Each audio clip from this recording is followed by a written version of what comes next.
Esposa oyó a su marido gringo planear la fuga con su amante y hija hacia los Estados Unidos. Y decidió actuar. La noche había caído sobre San Pedro de los Sauces con una lentitud cruel. Las hojas secas se arrastraban por los pasillos de la vieja hacienda como susurros de un pasado que se negaba a morir. En una esquina del salón principal, iluminado apenas por la luz tenue de una lámpara de aceite, se escuchaban pasos. Eran suaves, medidos, como si quien caminara evitara ser oído por los fantasmas que habitaban esa casa desde hacía siglos. María del Cielo, una mujer de mirada noble, rostro sereno y corazón roto, caminaba descalza, vestida con una bata blanca que dejaba entrever su fragilidad y la tristeza que la rodeaba como un manto invisible. Esa noche no podía dormir. La duda y el presentimiento le pesaban más que cualquier insomnio. Había notado el cambio en su esposo, John Hamilton, desde hacía semanas. Un gringo apuesto, elegante, de voz encantadora y modales intachables, pero de alma oscura como una noche sin luna. Había llegado a México con promesas de amor eterno y sueños americanos, y la envolvió con sus palabras como una serpiente lo hace con su presa. Pero esa noche, María no sentía mariposas, sino espinas. Escuchó voces desde el despacho. Era tarde, demasiado tarde para una conversación casual.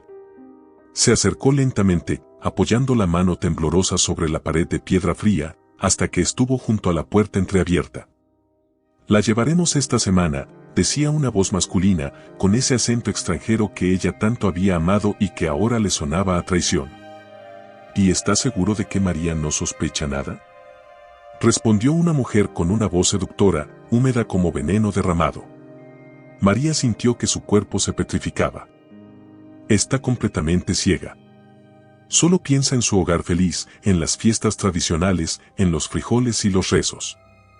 No tiene idea de que la niña ya tiene los papeles listos. Volamos a Dallas el viernes. María no respiraba.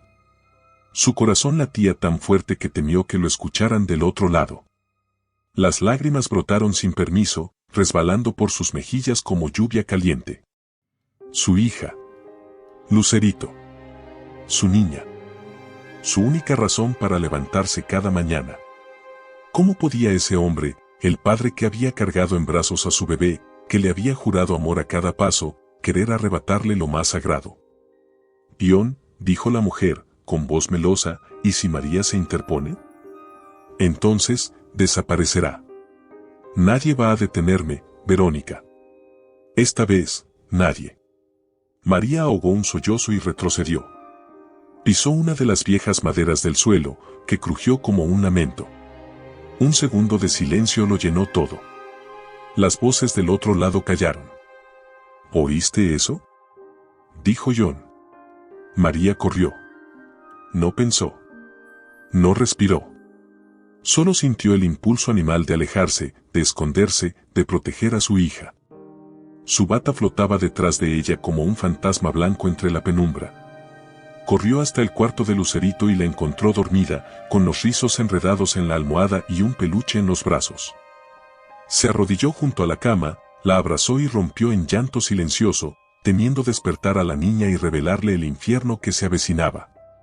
Esa noche, en lugar de dormir, María escribió en su diario: «Hoy escuché la muerte. No con disparos, no con gritos. La escuché con palabras suaves, en inglés, como promesas rotas. Me quieren quitar a mi hija. Me quieren quitar la vida. Pero juro por la sangre de mi madre que no me voy a quedar de brazos cruzados. Que van a conocer a la verdadera María del Cielo». Desde ese momento, algo dentro de ella cambió. Ya no era la mujer enamorada que bordaba servilletas con iniciales doradas. No era la esposa obediente que sonreía mientras servía el café. Esa María había muerto. Y en su lugar, nació otra.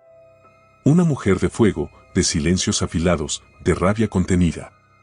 La noche pasó lenta. Al amanecer, María abrió las ventanas del cuarto, dejó que la brisa helada le cortara la piel y al ver el sol salir sobre el campo, con su hija aún dormida entre las cobijas, pronunció una sola frase: «Nadie me la va a quitar. Nadie». Y así comenzaba el verdadero drama. La casa estaba en silencio. Un silencio denso, como si las paredes también supieran que algo se había quebrado irremediablemente esa noche. La luna llena bañaba el techo de tejas con una luz pálida que apenas alcanzaba a colarse por la ventana del cuarto donde María del Cielo se había refugiado, abrazada a su propia desesperación. Lucerito dormía profundamente, envuelta en sus sábanas de flores bordadas por las manos de su madre. Su respiración pausada era lo único que mantenía cuerda a María, como una sinfonía tenue que le decía todavía está aquí, todavía es tuya. Pero por dentro, María se estaba desmoronando. Se sentó en el suelo de madera con el diario en las manos temblorosas. Lo había comenzado años atrás, el día de su boda, cuando aún creía en cuentos de hadas. Lo acarició como si fuera un talismán, una prueba de que alguna vez fue feliz. Lo abrió con suavidad, como quien abre una herida que nunca terminó de sanar. Hoy escuché a John hablar con otra mujer. No solo planea irse con ella, planea llevarse a mi hija. A mi hija. Escribía con furia, con lágrimas que caían sobre las páginas y borraban las palabras como si el papel también llorara. ¿Qué hice para merecer esto? ¿Dónde me perdí en el camino? ¿Cuándo dejé de ser su esposa, su compañera, su amor? Suspiró hondo. Le dolía el pecho, como si alguien le apretara el alma con manos de hierro. Y entonces, como un susurro, como un eco lejano que había estado dormido en su memoria, apareció su nombre. Alejandro. Cerró los ojos. Lo vio. Lo vio tal como lo recordaba, con su sonrisa torcida, su camisa de lino blanco, su guitarra vieja colgando del hombro y esa forma de mirarla que hacía que el mundo desapareciera. Era su primer amor. Su verdadero amor. El hombre que había desaparecido en un incendio trágico hacía casi 7 años. El hombre con quien había soñado formar una familia, antes de que la tragedia, el miedo y la manipulación de su madre la empujaran a los brazos de John. Perdóname, Alejandro, susurró al vacío, como si él pudiera oírla desde donde estuviera. Fue en ese instante, cuando el pasado la abrazó con su memoria cálida y cruel, que un pensamiento la atravesó como un rayo. Un secreto que siempre había evitado enfrentar. Algo que había guardado en lo más profundo de su alma por miedo, por vergüenza, por dolor. Lucerito. Lucerito no era hija de John. Lucerito era hija de Alejandro. Un sollozo le rompió el pecho. Se cubrió la boca para no despertar a la niña, pero el llanto salió igual, desgarrador, de esos que no se pueden contener, que nacen desde las entrañas. Lloró por su pasado perdido, por su presente roto y por un futuro que no sabía cómo reconstruir. Recordó aquella noche con Alejandro, la última. Habían huido juntos al río, donde se habían amado bajo las estrellas, jurándose amor eterno. Él le prometió volver por ella después de arreglar un asunto familiar. Pero nunca regresó. La noticia del incendio en el taller de su familia llegó 2 días después. Alejandro había desaparecido. Nunca encontraron su cuerpo. María estaba destrozada. Y semanas después, descubrió que estaba embarazada. Su madre, doña Estela, una mujer dura, de rostro siempre serio y voz firme, le había dicho que debía olvidar a ese muchacho de clase baja y aceptar la propuesta de John Hamilton, un joven estadounidense que se había obsesionado con ella desde que llegó al pueblo como inversionista. Es tu única salvación, le dijo su madre. Nadie quiere a una mujer encinta de un muerto. María, débil y rota, aceptó. Y así comenzó su martirio. Ahora lo veía claro, John nunca había amado a Lucerito. La trataba con frialdad. Nunca la abrazaba de verdad. Nunca se preocupaba por sus pesadillas. Todo había sido una fachada, una forma de controlar a María, de poseerla. Y ahora, quería llevarse a la niña que ni siquiera era suya. Su niña. Su última conexión con Alejandro. María se levantó con una fuerza que no sabía que tenía. Caminó hacia el ropero, sacó una vieja caja de metal escondida bajo una pila de manteles bordados. La abrió. Dentro había cartas de Alejandro, fotos de cuando eran novios, una pulsera que él le había regalado y una prueba de paternidad que nunca se había atrevido a abrir. La había guardado por miedo. Por cobardía. porque si lo hacía real, también haría real la pérdida. La desdobló. El papel, amarillento por los años, confirmaba lo que su corazón ya sabía. Lucerito era hija de Alejandro Ruiz Montenegro. María se quedó allí, de pie, temblando, con el documento en una mano y la otra apretada contra el pecho. Sabía que debía proteger a su hija. Sabía que debía actuar. Pero también sabía que para enfrentarse a John, debía primero enfrentarse a sí misma. A su pasado.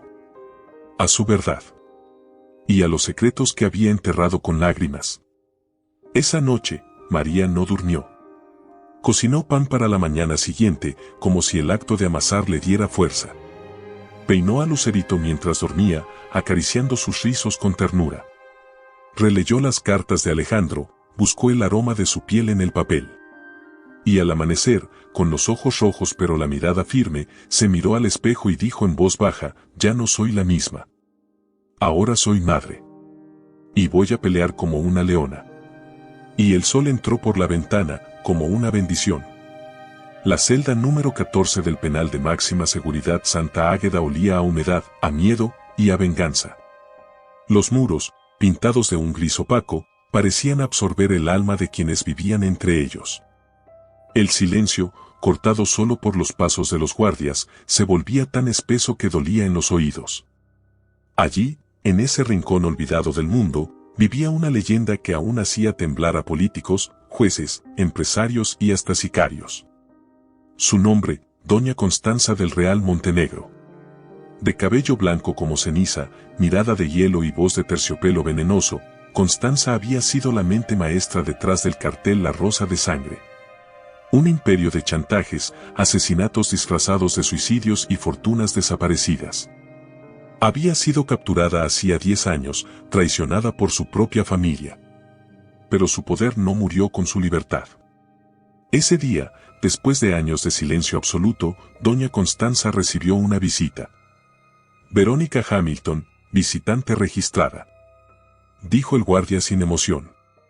La joven cruzó la puerta con pasos firmes. Vestía de negro, con gafas oscuras y un pañuelo de seda cubriéndole el cuello. Parecía una viuda de película antigua, pero en su interior hervía como lava. Tenía el porte de una mujer elegante, pero el alma envenenada por el desprecio y la ambición. Cuando vio a su madre sentada, erguida, esperando sin una pizca de emoción, se detuvo. «Mamá». Constanza no se levantó. No la abrazó. No sonrió. Solo la observó como un halcón mide a su presa. Tanto tiempo, y no has aprendido a presentarte sin disfrazarte como puta de funeraria. Sigo siendo tu hija, dijo Verónica, con la voz afilada. No. Eres el error que no pude abortar a tiempo. Ese intercambio heló el aire entre ellas.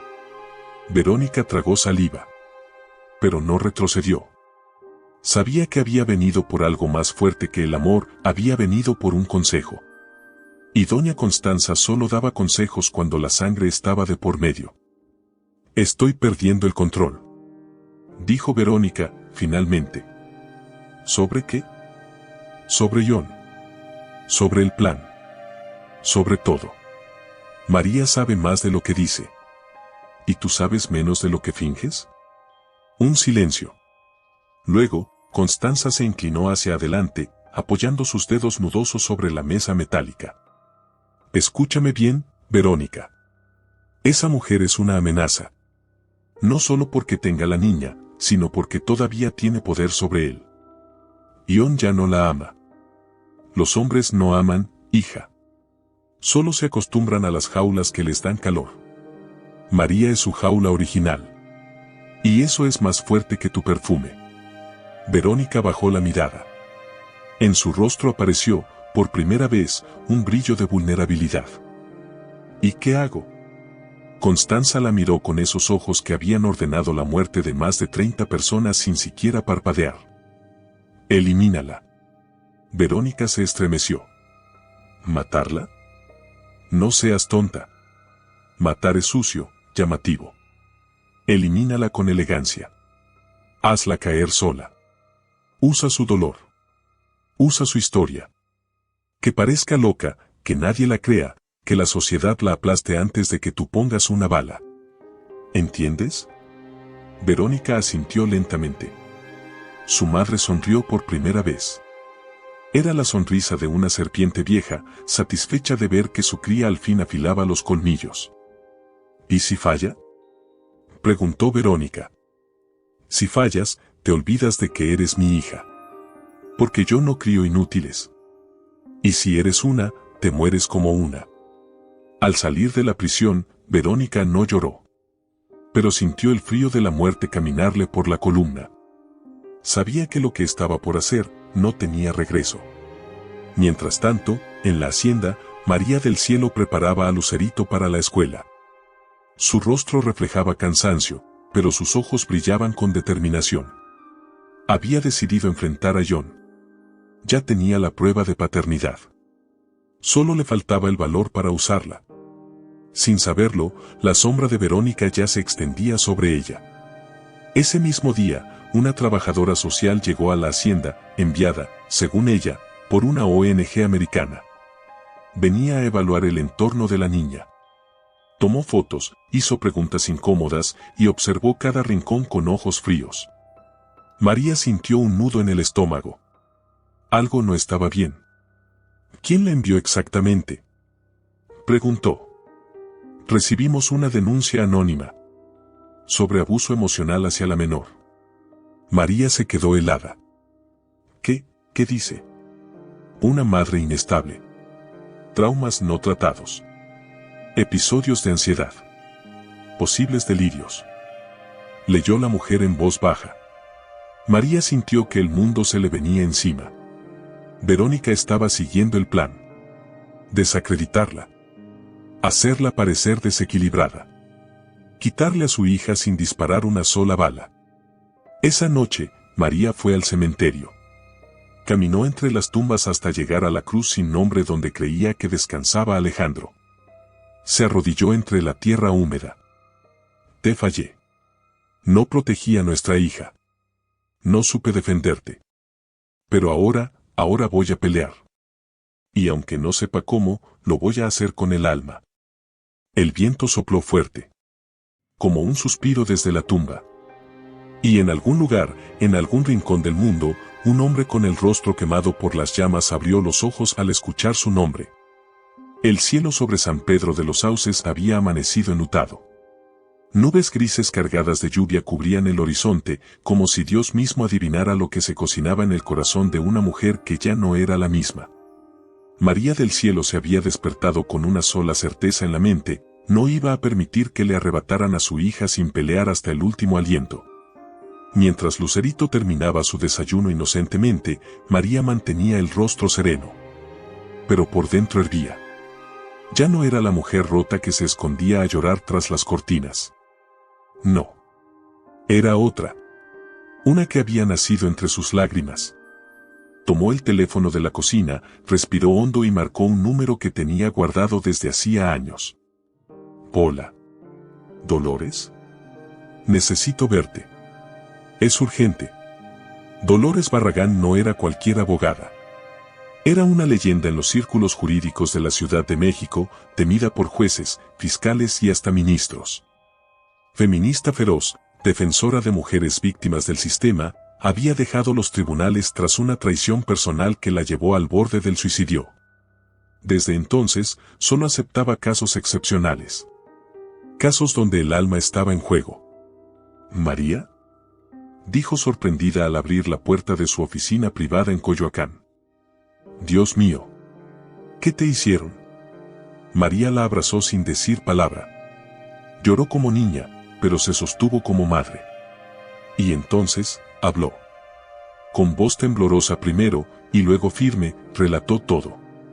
Desde la conversación que escuchó tras la puerta, hasta la prueba de paternidad de Lucerito, las visitas sospechosas a su casa, y la sombra de Verónica. Dolores no interrumpió. Solo escuchaba, tomaba notas, y encendía cigarrillo tras cigarrillo. Esto no es solo un caso de custodia, María, dijo al fin. Esto es una guerra. Y la vamos a pelear. Durante los días siguientes, María comenzó un proceso de transformación física y emocional. Dolores la acompañaba a sesiones con una terapeuta especializada en mujeres que sufrían abuso emocional invisible. Y mientras tanto, se reunían en secreto para planear el contraataque. Descubrieron que John tenía varias cuentas bancarias en paraísos fiscales. Que había usado documentos falsos para registrar a Lucerito como su hija biológica. Que Verónica figuraba como su socia en al menos 2 empresas fantasmas que desviaban dinero del rancho a cuentas en Estados Unidos. Pero lo más impactante fue un documento encontrado en un correo electrónico archivado. Un plan detallado para trasladar a Lucerito a Texas bajo identidad falsa, con el nombre de Emily Hamilton. Van a robarte a tu hija y borrarte del mapa, dijo Dolores, temblando de rabia. Pero no se lo vamos a permitir. María, por su parte, comenzó a recopilar pruebas. Grabaciones, testigos del maltrato silencioso de John, fotografías del trato distante entre él y Lucerito, incluso mensajes viejos donde Verónica la insultaba disfrazándolo de bromas. Y en paralelo, fortalecía el vínculo con su hija.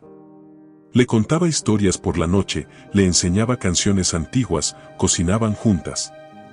Lucerito, sin saberlo, estaba siendo protegida con cada palabra, cada caricia, cada abrazo. «Mamá, ¿tú me vas a dejar algún día?», preguntó la niña una noche, mientras se acurrucaba entre sus brazos. María sintió un puñal. «Jamás, mi amor. Si alguien intenta separarnos, lucho con uñas, con dientes, con todo, porque tú eres mi alma». La tensión aumentaba. Yo notó los cambios. La seguridad de María. Su mirada firme. Su nuevo peinado, su nueva forma de vestir. Ya no caminaba encorvada por el dolor. Caminaba erguida. Orgullosa. Fuerte. Y eso, lo aterraba. Una noche, la enfrentó. «¿Qué te pasa últimamente, María? ¿Te estás viendo con alguien?». Ella lo miró directo a los ojos. «Sí. Conmigo misma. Y no me había visto en años». «Ten cuidado con tu tono. Ten cuidado tú con tus mentiras. Te estoy observando, John. Y esta vez, no me voy a callar». John la abofeteó. Fue rápido, cruel, brutal. Pero esta vez, María no lloró. No se cubrió el rostro. Lo miró. Y dijo, con voz baja y venenosa: «Acabas de firmar tu sentencia». Dolores le consiguió una orden de restricción preventiva. Mientras tanto, se filtró a la prensa un informe anónimo sobre presunto fraude internacional relacionado con el señor Hamilton. En los pasillos del poder, comenzaron a circular rumores. El gringo ejemplar ya no parecía tan intocable. Y entonces, como cierre perfecto de su plan, María solicitó una auditoría completa de la fundación infantil que Verónica dirigía. Una fachada de caridad que ocultaba lavado de dinero. Los primeros indicios aparecieron. El día en que el Ministerio de Hacienda tocó la puerta del despacho de John, él comprendió que había perdido el control. Y María, desde la ventana de su recámara, lo observó. No con rencor. Con dignidad. Porque ese día, por primera vez en años, volvió a respirar sin miedo. La lluvia caía con fuerza esa noche. No era una llovizna serena. No. Era una tormenta que se sentía como un castigo divino, como si el cielo llorara todo lo que María del cielo no podía gritar. En el fondo del camino de tierra que conducía al cementerio viejo de San Pedro, un hombre caminaba. Sus pasos eran firmes pero lentos, como si cada uno costara una vida. La gabardina oscura le cubría el cuerpo. El sombrero le ocultaba el rostro. Y su presencia era como una sombra, una aparición que había regresado del otro lado del mundo. María estaba ahí, parada frente a la tumba sin nombre, la que había visitado desde hacía 7 años. Su rostro estaba empapado, pero no por la lluvia. «Te fuiste sin decir adiós», susurró con la voz quebrada. «Y aún así, te sigo amando». «No me fui», dijo una voz detrás de ella. El tiempo se detuvo. María giró lentamente. Sintió que el aire le abandonaba el cuerpo. Su corazón latió tan fuerte que pensó que iba a desplomarse. Allí estaba él. Alejandro. pero no era el mismo. Su rostro estaba marcado por cicatrices. Una quemadura cruzaba su mejilla izquierda hasta el cuello. Sus ojos seguían siendo los mismos, pero ya no brillaban con la misma luz. Su voz tenía la misma musicalidad, pero sonaba más grave, más rota. Alejandro, susurró ella, como si temiera que decir su nombre lo hiciera desaparecer. María. Ella dio un paso hacia él. Después otro. Y cuando estuvo a un palmo de su pecho, lo tocó como quien toca una imagen sagrada. ¿Estás vivo? Él asintió. Y ella, sin poder más, se desplomó en sus brazos, llorando con todo el peso de los años, del dolor, de la culpa. Me dijeron que habías muerto. Que el incendio, que nunca encontraron tu cuerpo. Fue mi hermana. Fue Verónica. Ese nombre cayó como una maldición.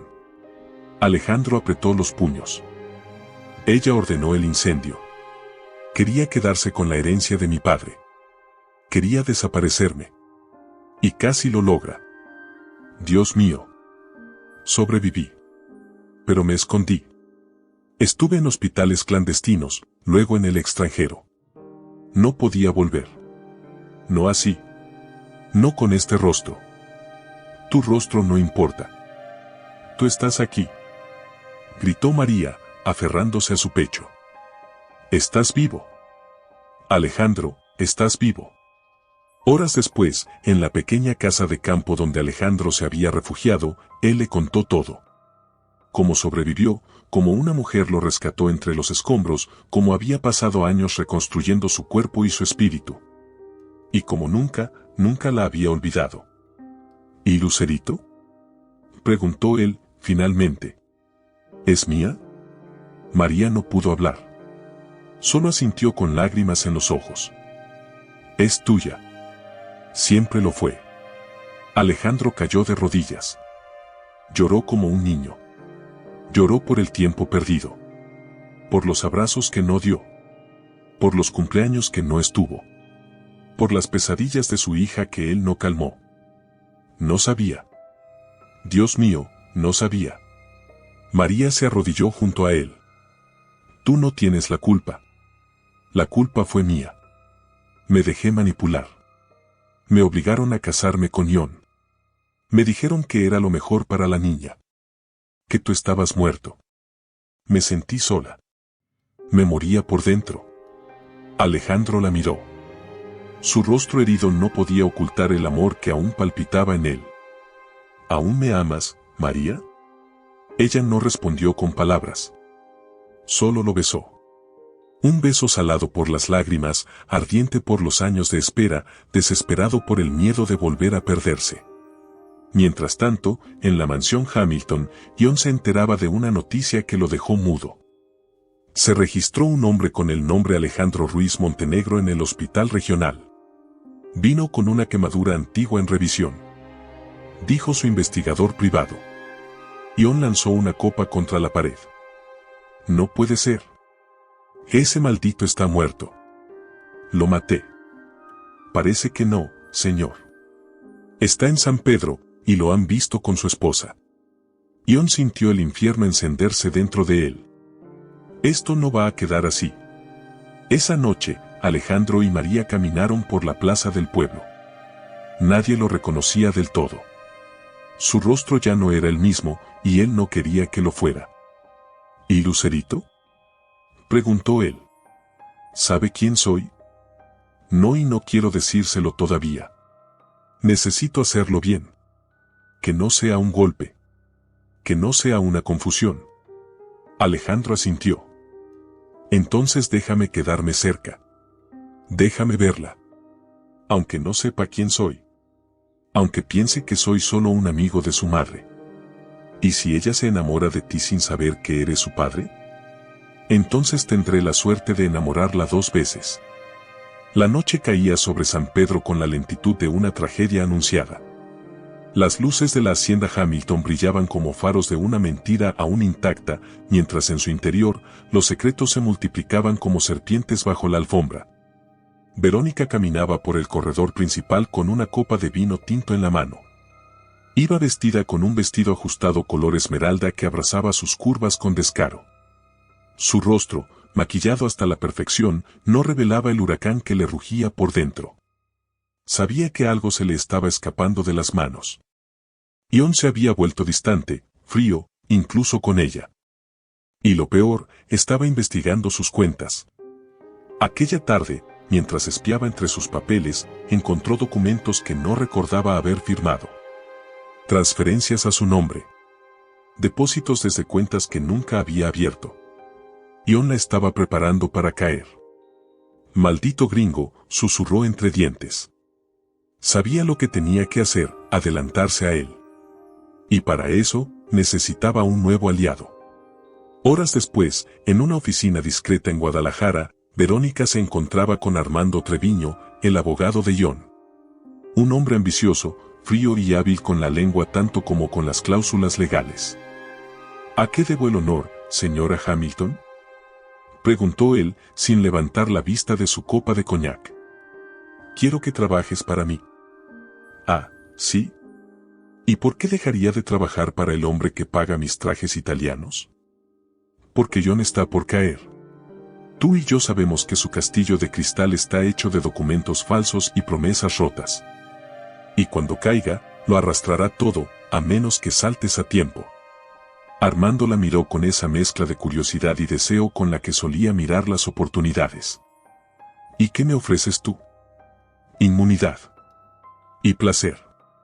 Ella se acercó, lo besó con violencia, y le susurró al oído: «Te necesito.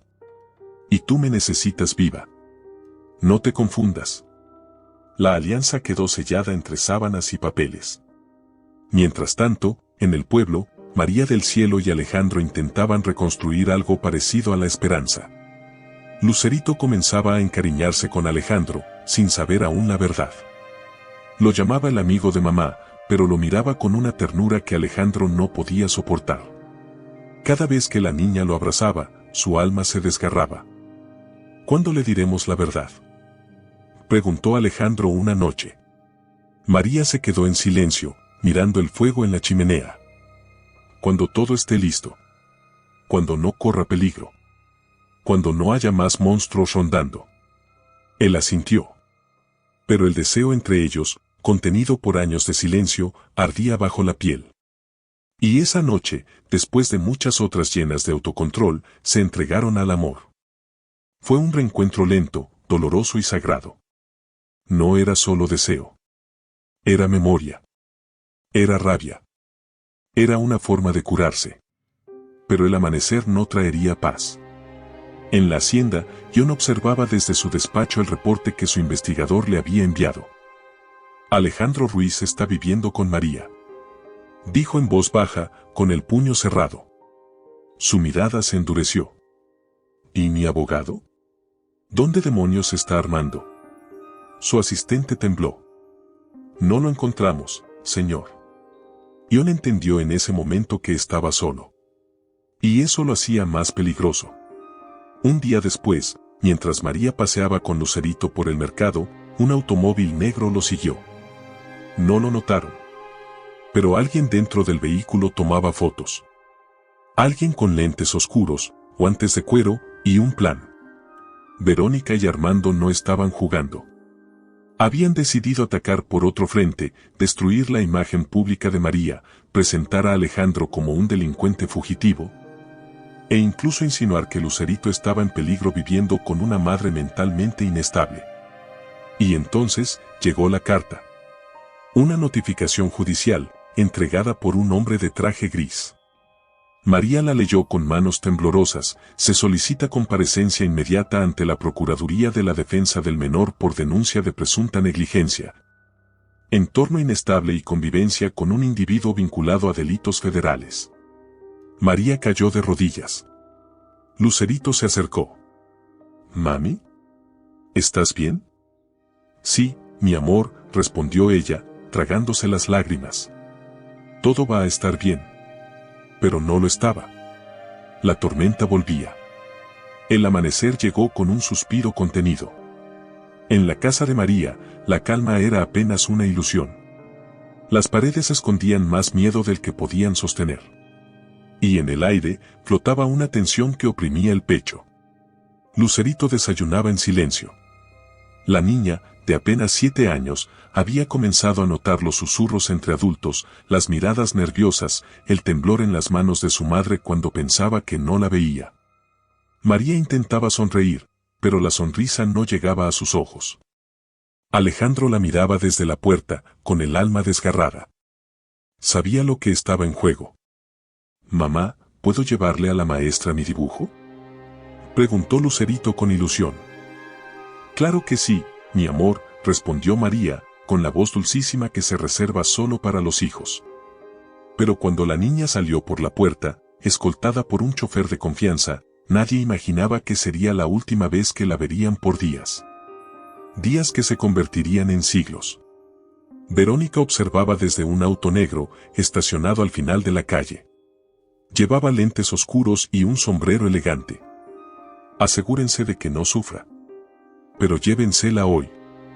«¿Y si la niña se resiste?», preguntó el hombre a su lado. «Entonces, háblale de su papá». A las 8:13 de la mañana, el chofer de María fue interceptado por otro vehículo. 2 hombres armados bajaron, lo sacaron del coche a golpes y se llevaron a Lucerito. La niña gritó. Lloró. Pateó. Pero fue inútil. Una vecina vio todo desde su ventana. Intentó correr, gritar, pero los secuestradores ya habían desaparecido. Cuando María recibió la llamada, el mundo se detuvo. ¿María del cielo?, dijo una voz distorsionada. ¿Quién habla? ¿Dónde está mi hija? Escucha con atención. No llames a la policía. No hables con nadie. Si haces lo que decimos, la niña volverá contigo. Si no, la perderás para siempre. María soltó el teléfono. Cayó al suelo. El grito que brotó de su pecho fue tan profundo, tan salvaje, que ni siquiera los pájaros se atrevieron a cantar ese día. Alejandro corrió hacia ella. ¿Qué pasó? María, dime qué pasó. Se la llevaron. Alejandro, se la llevaron. La noticia se esparció por todo San Pedro. Las campanas de la iglesia sonaron. La policía llegó, inútil como siempre. María se enfrentó a ellos con rabia. Si no hacen nada, lo haré yo. Y no me detendrán. Mientras tanto, Lucerito estaba en una cabaña aislada en el bosque. Los secuestradores la mantenían con comida y cobijas, pero no le hablaban. Uno de ellos, llamado Ramiro, tenía una mirada distinta. No era cruel. Era triste. La niña lloraba por su mamá. Ella va a venir por mí. Siempre viene. Ramiro comenzó a dudar. Recordó a su propia hija, muerta hacía años por una bala perdida. Recordó su promesa de no volver a dañar a un niño. Y esa noche, mientras los otros dormían, se acercó a Lucerito. ¿Cómo se llama tu mamá? María del cielo. ¿Y tu papá? No sé, pero creo que lo conocí hace poco. Me gusta cómo canta. Ramiro sintió un nudo en la garganta. ¿Te gustaría volver con ellos? Lucerito lo miró, con los ojos más grandes y sinceros que había visto en su vida. Mucho. Ramiro supo entonces lo que tenía que hacer. Aunque le costara la vida. Verónica, al enterarse de que uno de los hombres no había seguido el protocolo, estalló. Inútiles. Quiero esa niña lejos de esa mujer. Y quiero que la lleven al otro lado de la frontera. Ya. Pero era tarde. Ramiro tomó a Lucerito en brazos y huyó en la madrugada. Caminaron por el bosque. Se escondieron. Cruzaron el río. Hasta que llegaron a una capilla abandonada. Desde ahí, Ramiro llamó a un número que había memorizado. Señora del cielo, tengo a su hija. Está bien. Venga por ella. Pero venga sola. María llegó horas después, sin decirle nada a nadie. Entró en la capilla, y cuando vio a Lucerito, cayó de rodillas. La abrazó. Lloraron juntas. Ramiro se mantuvo a distancia. No soy un buen hombre, dijo él. Pero no podía seguir con esto. ¿Quién te pagó? No importa. Solo, váyanse. María se acercó. Gracias. No sé cómo pagarte. No lo hagas. Solo, cuídala. Como yo no pude cuidar a la mía. Y se fue. Desapareció en la bruma. Esa noche, mientras Lucerito dormía en casa, con las manos aún temblorosas, María besó su frente. Alejandro la observaba desde la puerta. ¿Cómo haces para no romperte? María lo miró. Estoy rota. Pero mi hija es el pegamento. La lluvia cayó con una fuerza implacable aquella tarde en San Pedro de los Sauces, como si el cielo llorara por todo lo que los hombres se callaban. Los relámpagos cortaban el cielo en pedazos y el trueno parecía arrastrar consigo los pecados de quienes se escondían tras paredes de mentiras. En medio de ese aguacero, María del Cielo caminaba con pasos rápidos, descalza, sin paraguas. Su vestido se aferraba a su cuerpo como una segunda piel empapada. No le importaba. No sentía el frío. No sentía los charcos que le lamían los pies. Solo sentía la rabia.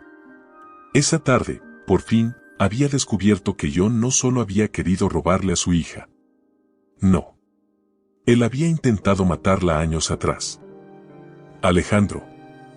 Gritó desde la entrada de la vieja capilla donde él se refugiaba en los días de tormenta. El hombre, envuelto en sombras y silencio, levantó la mirada.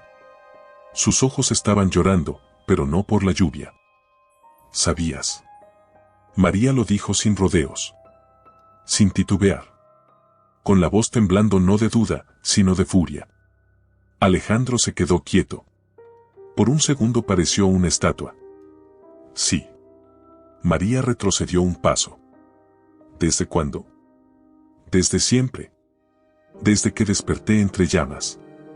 Desde que escuché su voz, dando la orden. Un trueno estalló como un grito del cielo. ¿Y por qué no me lo dijiste? La voz de María se rompió en 1000 cristales. ¿Por qué me dejaste abrazar a ese monstruo? ¿Por qué dejaste que mi hija lo llamara papá? Alejandro se acercó. Estaba empapado, la lluvia resbalaba por sus cicatrices, dándole el aspecto de una figura bíblica castigada. Porque tenía miedo, dijo con la voz baja, rota, sin escudo. Miedo de no ser suficiente. Miedo de que me vieras y no vieras al hombre que amaste. Miedo de que no me creyeras. Miedo de perderte de nuevo. María lo abofeteó. Y luego, lo abrazó. El contraste fue tan brutal que ambos se derrumbaron en el suelo de piedra, entre el lodo y el agua, entre el dolor y la memoria. Te creí muerto. Dijo ella entre sollozos. Me obligaron a olvidarte. A enterrarte. Me arrancaron la vida y me obligaron a sonreír. Y a mí me arrancaron el rostro, respondió él. Me dejaron sin nombre, sin familia, sin ti. Solo con este odio. Solo con este silencio. Se quedaron ahí, abrazados, llorando como niños, como huérfanos de un destino que nunca les dio tregua. John me lo quitó todo. Susurró María. Pero esta vez, no más. Alejandro la miró.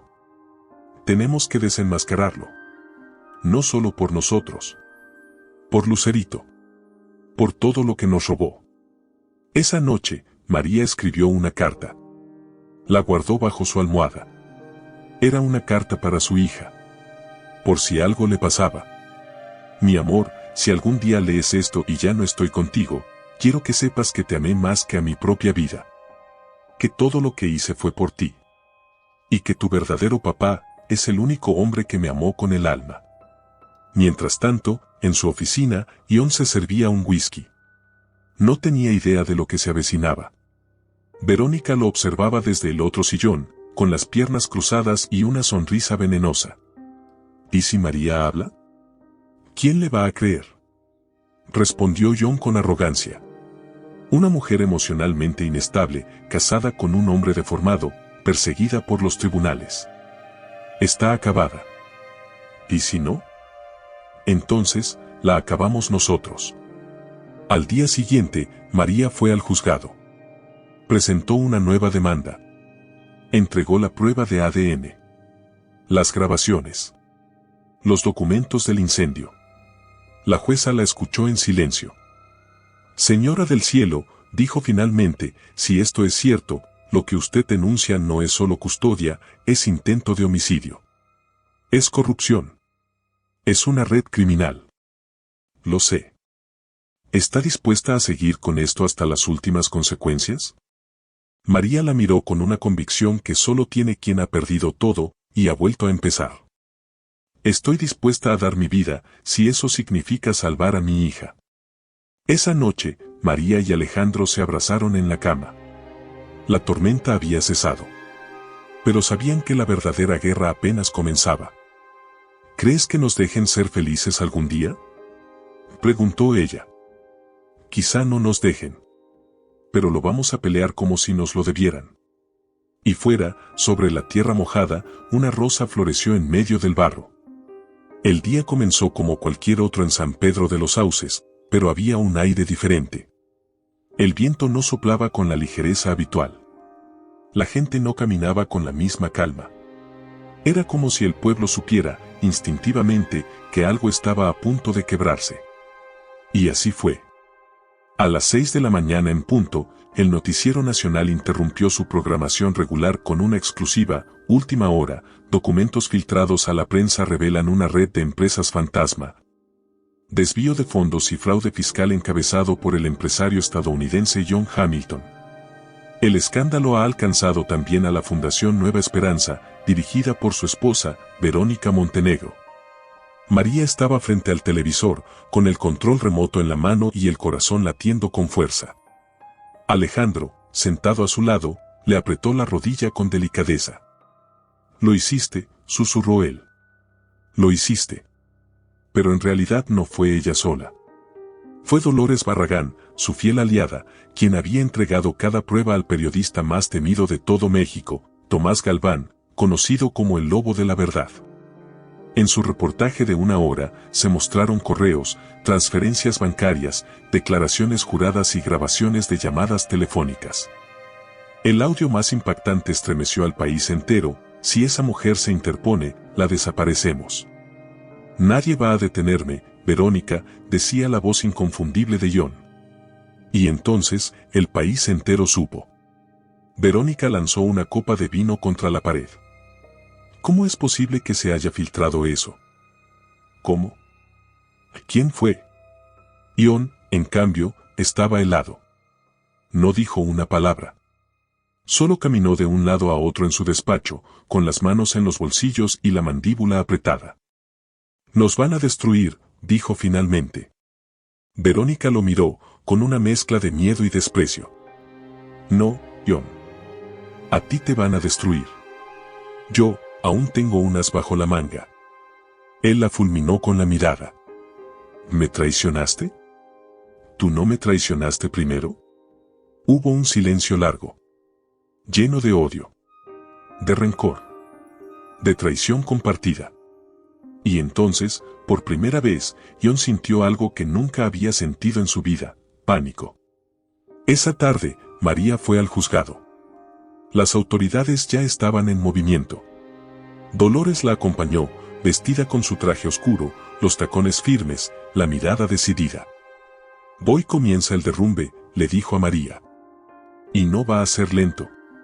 Y así fue.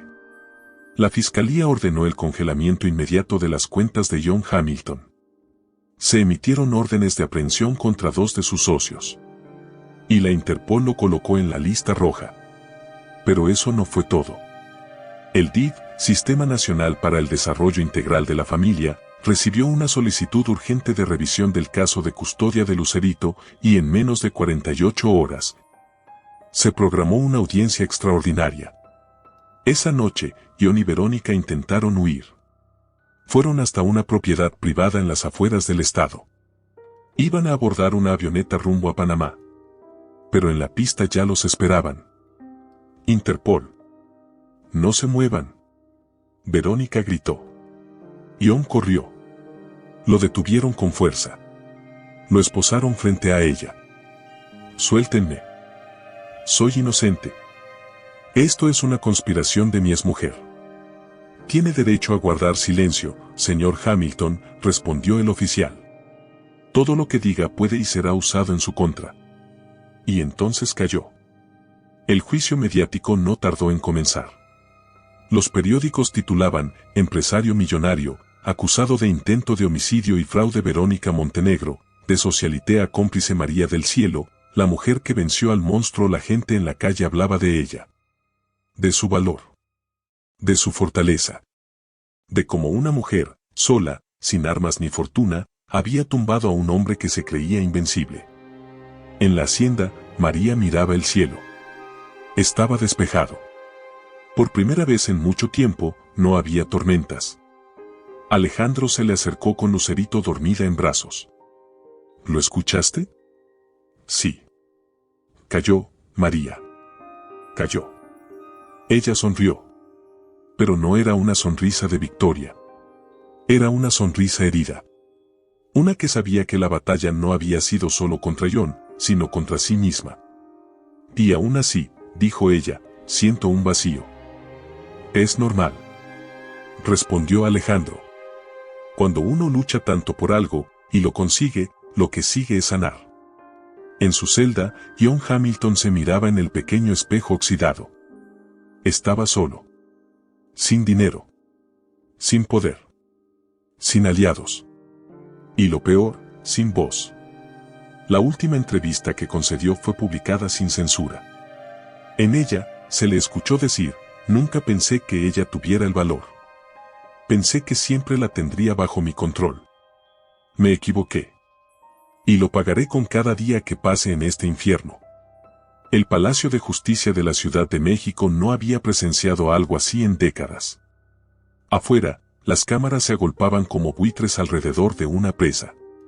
Periodistas, activistas, curiosos y detractores gritaban nombres, mostraban pancartas, sostenían micrófonos y celulares como si esperaran el nacimiento de un nuevo orden. El caso Hamilton vs. del Cielo era ya un fenómeno nacional. María llegó acompañada de Dolores Barragán, vestida con un traje blanco que simbolizaba pureza, pero con el rostro firme de quien ha caminado descalza por el infierno. Alejandro, con el rostro parcialmente cubierto por una bufanda negra, entró en silencio, consciente de que su sola presencia sería un impacto. En la otra esquina, John Hamilton era trasladado con esposas, serio, con la mirada gélida. Y junto a él, Verónica Montenegro, convertida ya en un espectro de lo que alguna vez fue, maquillaje corrido, cabello desordenado, manos temblorosas. El juez, un hombre de avanzada edad con mirada severa, golpeó la madera. Iniciamos la audiencia. El primer golpe vino del abogado defensor de John, quien intentó desde el inicio deslegitimar la versión de María. Mi cliente es víctima de una persecución mediática y emocional. La señora del cielo ha utilizado a su hija como arma para destruir a un hombre que le ofreció estabilidad durante años. María apretó los puños. Dolores la tocó apenas en la muñeca. No caigas. No ahora. Cuando fue el turno de María, la sala se sumió en un silencio casi reverencial. Ella se levantó, respiró hondo y miró al juez directo a los ojos. Mi nombre es María del Cielo. Y durante más de 7 años callé por miedo. Me casé con un hombre que me prometió protección, pero me la arrebató. Me separó de mi verdadero amor, me hizo creer que estaba sola, que debía agradecerle su rescate. Me robó la voz. Me hizo invisible. Pero hoy vengo a decir la verdad. Una lágrima cayó. No fue débil. Fue poderosa. Mi hija, Lucerito, no es hija biológica del señor Hamilton. Es hija de Alejandro Ruiz Montenegro, el hombre a quien él intentó matar en un incendio premeditado. Él sabía lo que hacía. Y aún así, fingió ser padre, esposo, salvador. Y cuando decidí alzar la voz, intentó huir. Luego me acusó de inestable. Y después, mandó secuestrar a mi hija. Un murmullo estalló en la sala. El juez golpeó la mesa. Orden en la sala. María se mantuvo firme. No vengo a pedir venganza. Vengo a pedir justicia. El siguiente testigo fue Alejandro. Su entrada al estrado fue como un terremoto. El público contuvo el aliento al ver su rostro, marcado, herido, pero con una dignidad que no necesitaba maquillaje. Sí. Soy Alejandro Ruiz Montenegro. Y estoy vivo gracias a una desconocida que me sacó entre las llamas. Estuve muerto para el mundo. Pero cada noche, pensaba en María. Y en la hija que no sabía que tenía. Regresé porque el amor, aunque lo quemen, no desaparece. Su voz se quebró al final. Lucerito es mía. No por sangre. Por amor. Y entonces llegó ella. Verónica. La mujer que siempre manejó todo desde las sombras. La que susurraba venenos y firmaba cheques de traición. Pero esa mañana, era otra. Hundida. Deshecha. Dolores la miró con una mezcla de respeto y compasión. Sabía lo que iba a pasar. ¿Está dispuesta a declarar bajo juramento? Sí, susurró Verónica. ¿Tiene algo que decir sobre los señalamientos hechos por la Señora del Cielo? Verónica tragó saliva. Sus labios temblaban. Sí. Todo es cierto. El juez alzó las cejas. Un murmullo recorrió la sala como un relámpago. Ión me usó. Me hizo creer que lo amaba. Pero solo me necesitaba para sus negocios sucios. Cuando quise dejarlo, me amenazó. Sabía de su plan para desaparecer a María. Sabía del secuestro. Yo lo ayudé. Se tapó el rostro. Y gritó. Me obligó a abortar. Cuando quedé embarazada, me dijo que no era momento. Que si no lo hacía, se encargaría él. Yo quise tenerlo. Juro que sí. María la miró. Ya no con odio.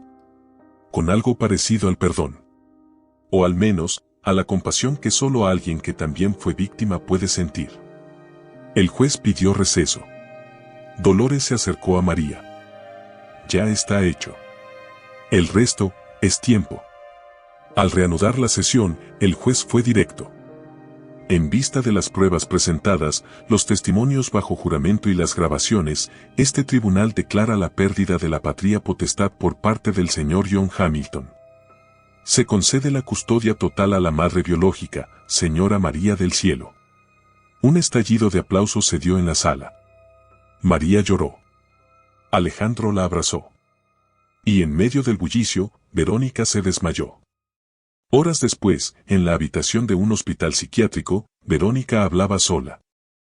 Yo también la quería. Lucerito también era mía. Ión, en cambio, fue trasladado a un penal de máxima seguridad. No gritó. No se defendió. Solo pidió papel y pluma. Y escribió, a María, perdón. Por lo que hice. Por lo que fui. Y por todo lo que nunca seré. Ión. El silencio del hospital penitenciario era más denso que la noche misma. Solo se escuchaba el zumbido intermitente de una lámpara parpadeando en el pasillo, y a lo lejos, el suspiro de un ventilador viejo intentando dar aire a los que ya no tenían esperanza. Ión Hamilton yacía en la cama 107, conectado a una máquina que medía sus latidos, con tubos que salían de sus brazos como raíces enfermas. Estaba inmóvil. Paralizado del cuello para abajo. Una consecuencia irreversible del intento de asesinato que había sufrido. Pero nadie sabía que la autora de esa condena era Verónica. Ella, elegante aún en ruinas, con su abrigo de piel sintética y sus gafas oscuras, había sido la última persona que lo visitó antes de su colapso. Había entrado al penal con una botella de brandy francés, argumentando que quería despedirse con dignidad. Nadie sospechó. Después de todo, ella también estaba destruida. Ión no podía hablar. Solo podía mover los ojos. Y en ellos, al verla entrar, había una mezcla de horror, súplica y resignación. Verónica se sentó a su lado. Sacó un vaso de cristal del bolso. Lo colocó sobre la bandeja. Luego, con manos temblorosas pero decididas, vertió una copa del brandy que él tanto amaba. ¿Te acuerdas?, dijo con voz dulce, como una amante triste. Lo tomábamos en tu cabaña de Aspen. Me prometías el mundo. Pausa. Y después me lo quitabas todo. Ión parpadeó con fuerza. Una lágrima cayó por su mejilla. Verónica acercó la copa a sus labios, fingió que lo ayudaría a beber, pero no lo hizo. En su lugar, lo miró a los ojos con un destello de locura. No necesitas beberlo. Ya lo bebiste. Horas antes, en el hotel donde se hospedaba, Verónica había mezclado el veneno en una jeringa. Lo había inyectado directamente en el interior de la botella. Un neurotóxico. Lento. Irreversible. No mataría, pero apagaría cada fibra de movimiento del cuerpo. Un castigo peor que la muerte. Una prisión viviente. Al día siguiente, cuando los médicos entraron a revisar a John, notaron que no respondía ni al tacto ni a estímulos externos. Su rostro estaba intacto. Su pulso, normal. Su cerebro, activo. Pero el cuerpo, había muerto. Síndrome de parálisis neurológica total. Declaró el doctor. No sabemos qué lo causó. Es como si alguien lo hubiera apagado. Verónica fue arrestada esa tarde, al ser encontrada fuera del hospital con residuos del veneno en su bolso. No opuso resistencia. No lloró. Solo dijo, él me mató primero. Yo solo lo devolví al infierno. En la celda de John, lo trasladaron a una habitación individual. Lo conectaron a un sistema de monitoreo total. Solo podía mover los ojos. No podía hablar. No podía gritar. No podía escapar. Y cada noche, mientras los enfermeros le daban medicamentos y lo alimentaban por una sonda, lo miraban con lástima. Él, antes tan poderoso, tan temido, tan arrogante, ahora era una estatua viva del horror. Y lo peor, estaba consciente de cada segundo. En casa de María, la noticia llegó por medio de Dolores. John no murió. Pero está apagado. De por vida. María no respondió enseguida. Solo miró por la ventana hacia el jardín, donde Lucerito jugaba con un papalote y Alejandro afinaba su vieja guitarra. ¿Eso me hace mala persona?, preguntó ella sin girar la cabeza. ¿Por qué? Porque no siento alegría, pero tampoco siento culpa. Dolores suspiró. No eres mala, María. Eres sobreviviente.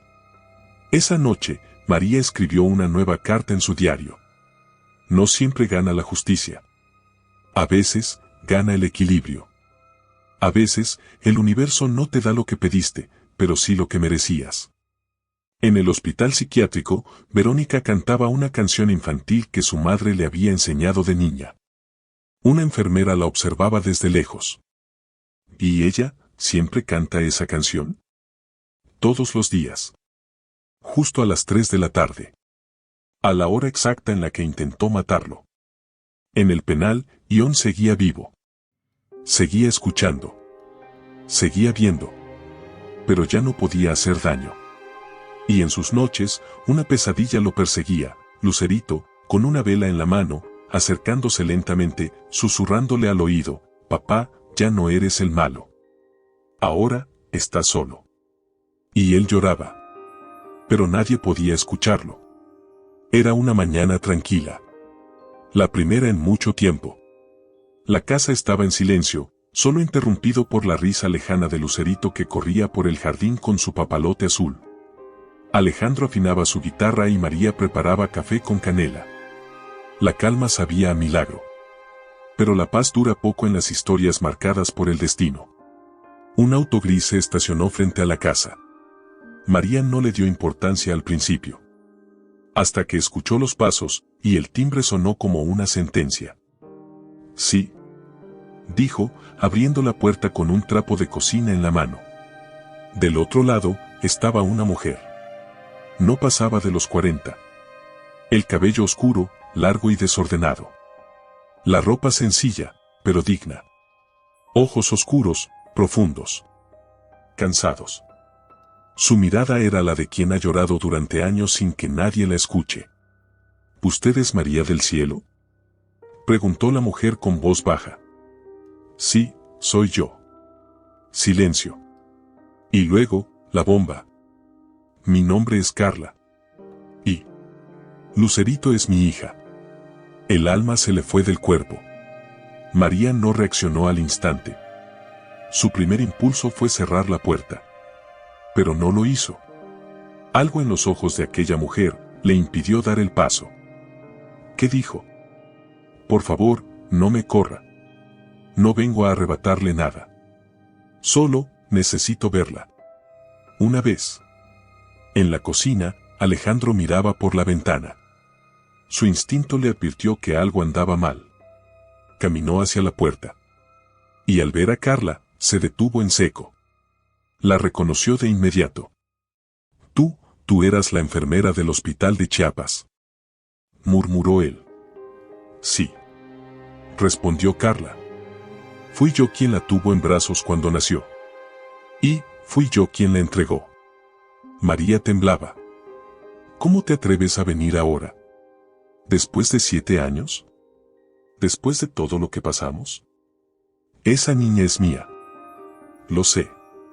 Y tienes razón en todo. Pero, ya no aguanto más. Cada año, en su cumpleaños, me siento frente a una torta vacía. Cada vez que escucho a una niña reír, siento que es ella. Yo no la vendí por egoísmo. Lo hice porque me obligaron. Porque no tenía nada. Porque creí que era lo mejor para ella. María la miraba con odio y compasión. Alejandro la observaba como quien mira una tormenta acercarse. Esa noche, la tensión era insoportable. Carla aceptó dormir en el cuarto de visitas. No pidió mucho. Solo mirar a Lucerito de lejos. No quiero confundirla. Solo, verla. Por favor. Y María, contra toda lógica, aceptó. Desde la ventana, Carla miraba a la niña dormir. La luz de la luna le dibujaba los rizos en la almohada. Y entonces, Carla rompió en llanto. Perdóname, susurró.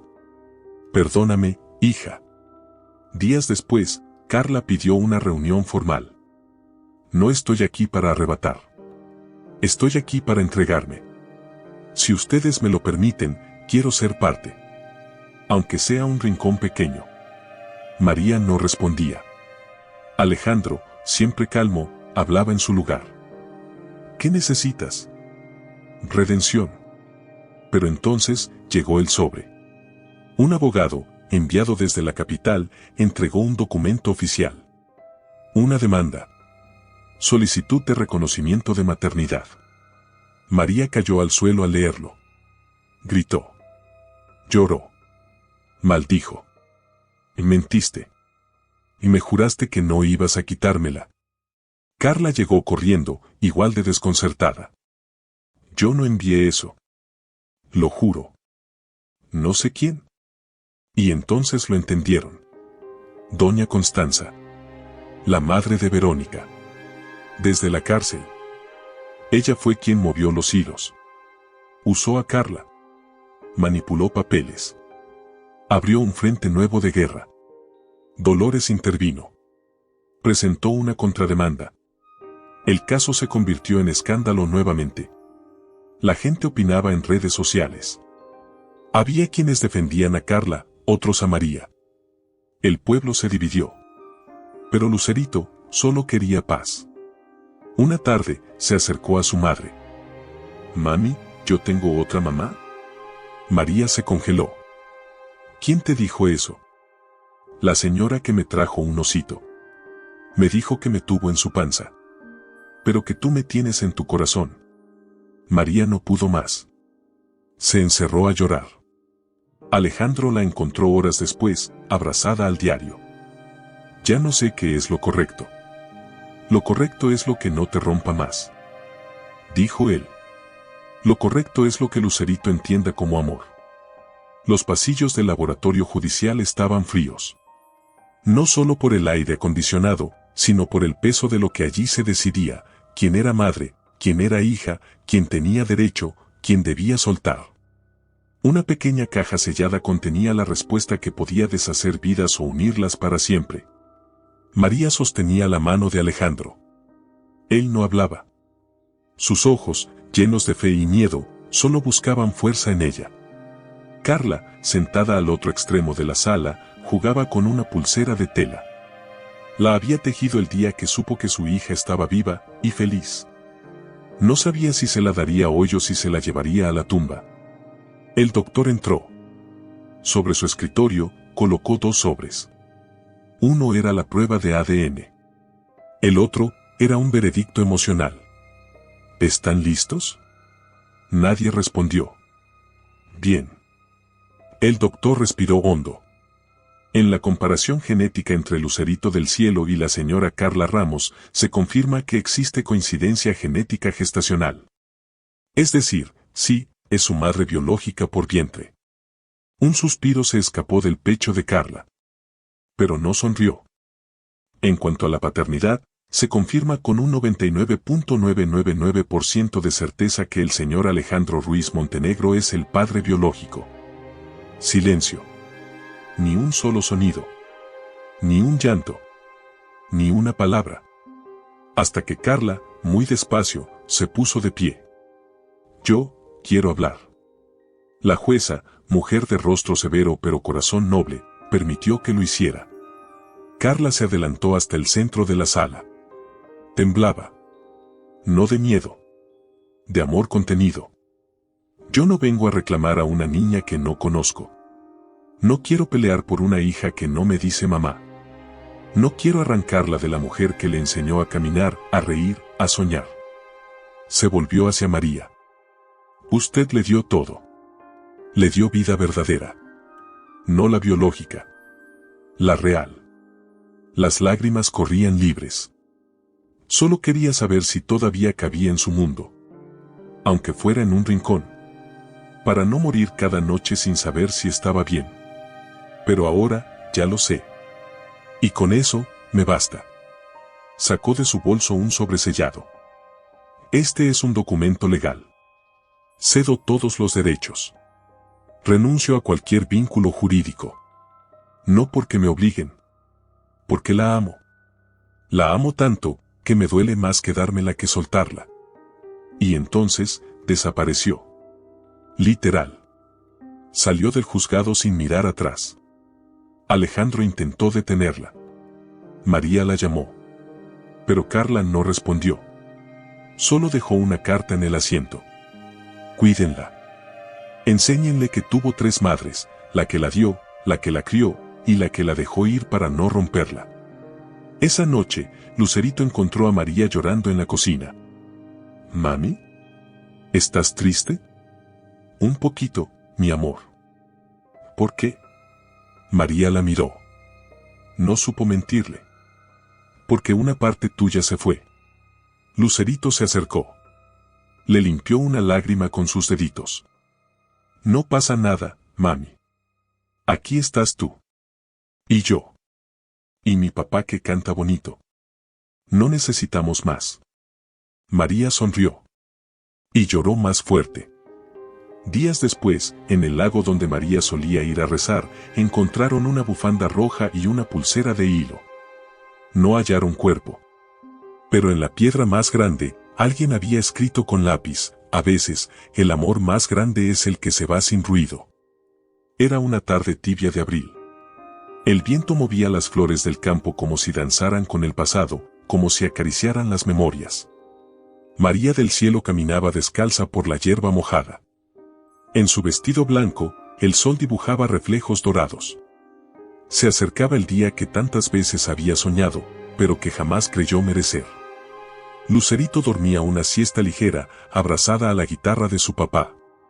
Alejandro, en silencio, la observaba desde la sombra de un árbol, mientras escribía en un cuaderno de tapas gastadas, una canción para ese día. Pero antes de la luz, llegó una última sombra. El director del penal llamó a Dolores Barragán en la madrugada. «Señora abogada, tenemos una carta. Fue escrita anoche. El reo John Hamilton falleció esta madrugada de un paro respiratorio. No hubo sufrimiento». Dolores guardó silencio unos segundos. «¿Y la carta?» «Está dirigida a María del Cielo». Dolores viajó sola hasta la hacienda. Llegó con paso lento, como si el papel en su bolso pesara toneladas. María la vio llegar desde la ventana y supo, sin palabras, que algo había terminado. ¿Murió? Dolores asintió. Y dejó esto para ti. María tomó el sobre. Lo abrió con manos temblorosas. Y leyó.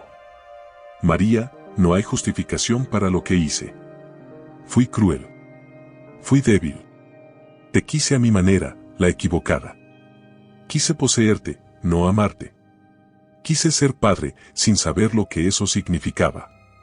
Lucerito me enseñó más en una sonrisa que yo aprendí en toda una vida. Nunca podré perdonarme, pero si tú me regalas ese perdón aunque sea en silencio, moriré menos monstruo. Gracias por resistir. Gracias por liberarte. Gracias por ser la madre que yo no supe honrar. Pion. María lloró. No de rabia. No de alivio. Lloró por todo lo que no pudo ser. Por el amor que no fue amor. Por el padre que Lucerito creyó tener. Por el hombre que eligió el poder sobre la ternura. Y luego, quemó la carta. Las cenizas volaron al viento. Que se las lleve el olvido. Unas semanas después, llegó el día de la boda. No hubo iglesia. No hubo trajes caros. Solo un campo de girasoles. Una mesa de madera con pan, flores y copas llenas de vino tinto. Alejandro esperaba con un traje sencillo y una flor silvestre en la solapa. Lucerito, de blanco también, llevó los anillos envueltos en una cinta roja. María llegó caminando, sin música, sin pompa. Pero cuando Alejandro la vio, sus ojos se llenaron de agua. «Eres más que un milagro», dijo él, cuando ella llegó a su lado. «Soy tuya», respondió ella. «Y soy mía». Los votos no se dijeron en voz alta. Los leyeron en silencio, frente al otro, con lágrimas corriendo libres. Y luego se besaron. No con pasión desenfrenada. Con la calma de quien ha esperado demasiado, y por fin descansa. Esa noche, bajo las estrellas, Lucerito subió a una colina con un globo en la mano.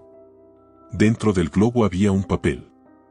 «¿Qué escribiste, mi amor?», preguntó María. «Un deseo.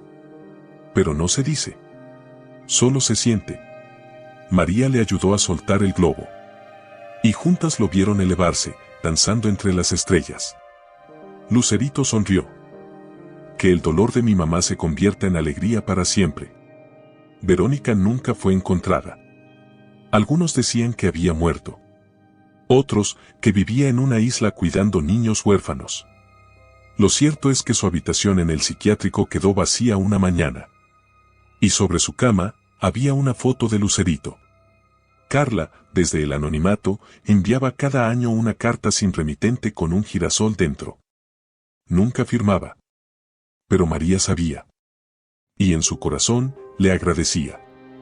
Años después, Lucerito escribió un libro. Se llamó Mi madre tuvo 3 corazones. En la dedicatoria decía, a mi mamá, María del Cielo. Por amarme con todo lo que tuvo. A mi papá Alejandro, por enseñarme que las cicatrices también cantan.